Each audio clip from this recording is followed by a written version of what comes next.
Hello, Geneva. Welcome to Officially Speaking. I'm your host, Kevin Starr. Each month, we sit down with one of our local elected officials to get the latest with your city government. Today, we have the pleasure of being joined by one of our newer aldermen, 5th Ward Alderman Bob Swanson. Bob, thanks for joining us. Hi, it's my pleasure. Well, let's start off the show. Since you are one of our newer faces on the City Council, can you tell us a little bit about your background? Sure. My wife and I moved here in 1991. At the time, we were both working in Elgin, and we didn't have children, so we wanted a place to establish roots. We chose Geneva for its schools and the sense of community that we received. Since that time, we had 3 children. Our youngest is in college now. Our 2 oldest have graduated. Our son has moved to New York City. Our daughter is moving to Cedar Rapids, Iowa in 2 weeks. And our son's a junior at the University of Wisconsin-Madison. We moved a business here from Chicago in 1995 and then bought an established business in 1999. A lot of people know it as Riverbank Laboratories, which is a Colonel Fabian founded company. We moved in 2003 to a new neighborhood in Geneva. It's actually an older neighborhood. Our home was built in 1850, and we had a company that was started in 1921. So with the historical tie, I joined the Geneva History Museum as a board member. So I functioned as a board member, moved up to treasurer, and was president for several years as well. So I had a lot of experience in the history of Geneva, the neighborhoods, and the development over time.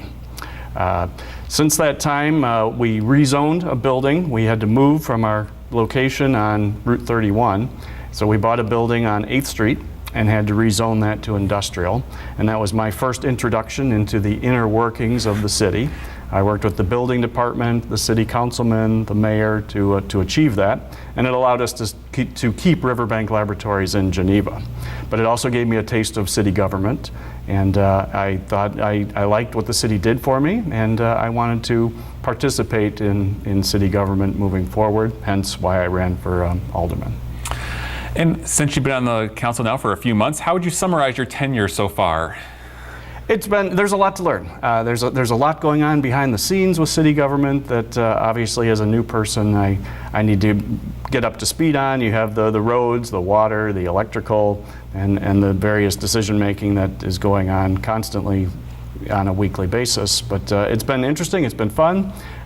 We are learning a lot. Every week the council receives a packet, and we ask the city staff questions about it. I think the dialogue has been a learning experience for everyone, because anytime an alderman asks a question about the packet, the responses go out to all. So we all have the same information base, so that when we vote on the various projects at the Monday meeting, we all have the same information. So as we jump into some of the topics that the City Council has been discussing recently, one of the bigger ticket items has been the improvements at the wastewater treatment plant. For those not familiar with this project, can you give us a quick summary of what this is all about? Sure. There's something with wastewater treatment. There's something called total phosphorus, or TP, which is regulated by EPAs across the country. Illinois was the 50th state to require a TP limit, and the limit that Illinois established was 1.0.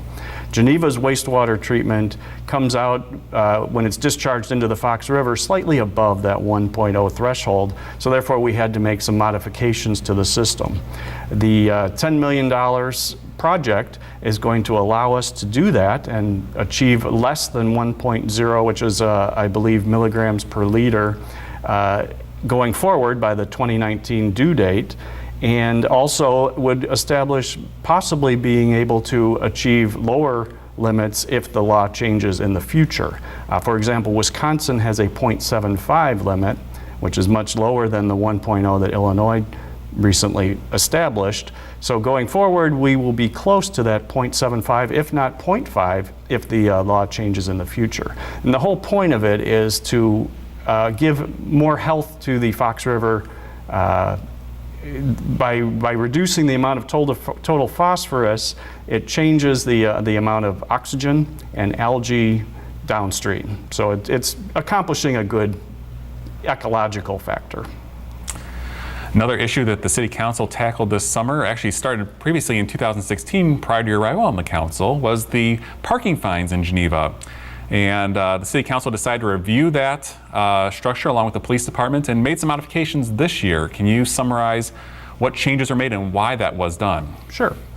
In 2016, which you're right, it was before my time, they revamped the parking fine structure and had a lot of time-based fines, which created confusion both to the people who were getting the parking tickets and the city staff who were monitoring it. And by what I mean by time-based, if you didn't pay your fine in 10 days, the fine was X. If you didn't pay it in 15 days, it was Y. There were so many various time-oriented factors that it was difficult to monitor. So I thought it was a good thing that the city said, okay, a year later, now that we have these new laws, how's it working? It's not working as we had planned. Let's modify it. So they kept the initial fines the same, or we kept the initial fines the same, but changed the time factors, smoothed them out, made less of them, so it's a little easier to monitor, and it's really going to do what it's trying to accomplish, and that's change behavior. And we're trying to accommodate all the various people who need to park in the city for various reasons and various time lengths, and change where they park and allow different parking in different spots. A popular trend that seems to be kind of sweeping the nation at this point is the Airbnb and short-term rentals. The City Council recently held a policy discussion on this topic. Do you have any particular viewpoints that you'd like to share with our audience about this subject? Sure. Right now, you're right. We had a policy discussion, and we concluded that we need to wait for the Senate bill, SB 1735, to wind its way through the Illinois lawmaking legislative session before we do anything.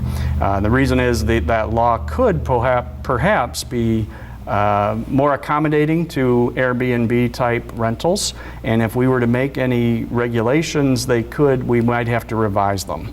So we're going to wait and see, which I think is the prudent thing to do at this juncture. What we are going to move forward with is see if we could start with registering homeowners who are participating in the program.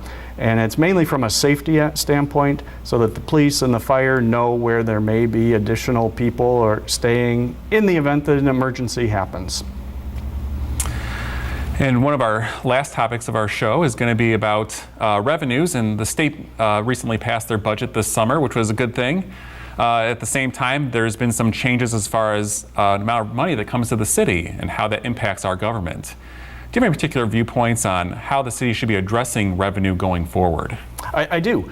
If you look at the budget for the city of Geneva, the share of revenue coming from property taxes has been increasing significantly, and mainly because sales tax revenue has been flat.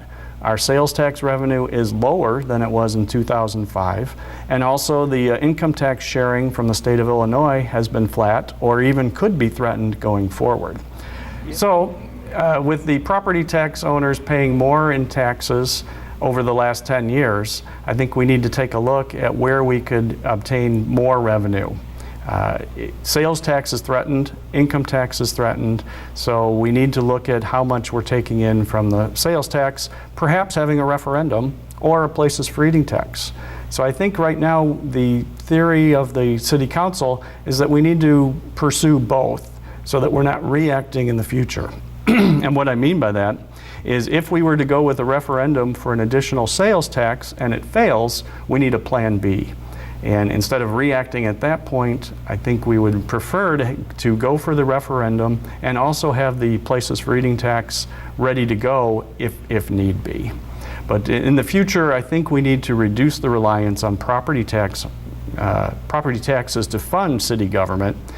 Because at some point they're going to hit an upper limit with how much they can pay for city operations. And just taking a look into the future, are there any other big issues or topics that you see coming across the City Council that they'll be addressing? I'm real excited that we're going to be redoing our strategic plan. The initial strategic plan from a decade ago is basically accomplished. So we're going to be starting with a fresh strategic plan, and I think the residents of Geneva can all participate in giving their visions for what they would like the city to be, or some initiatives that the city should be pursuing. So that's an exciting new change that's going to be coming up this fall, and I'm looking forward to my first strategic plan initiative and prioritizing the various projects that we want to work on. Second, I think there are a lot of developments that are coming on stream, which is a good thing because it shows that Geneva is a very popular place to build and live and develop. So we have Mill Race, we have the Citron property, we have Western Avenue. All of those are going to come back in the near future, probably in the next 1 to 2 years. And I think the city should, the residents should all be watching to ensure that we're developing in an appropriate fashion. That is all the time we have for Officially Speaking. I'd like to thank Alderman Swanson for his time and insight into the City Council. Thank you very much for having me. I think this is a great opportunity to make the Geneva residents aware of the initiatives that are coming forward. Something like the income tax or the sales tax referendum that could be forthcoming, I think is good for everyone to be aware of. And also, if we were to reenact a places for eating tax, I think we need to start the conversations with the restaurateurs so that everyone has full knowledge of what is coming forward. So thank you very much. Not a problem. Thank you. We'd like to thank you for watching. We'll be tuning in next month to get the official word from your city government.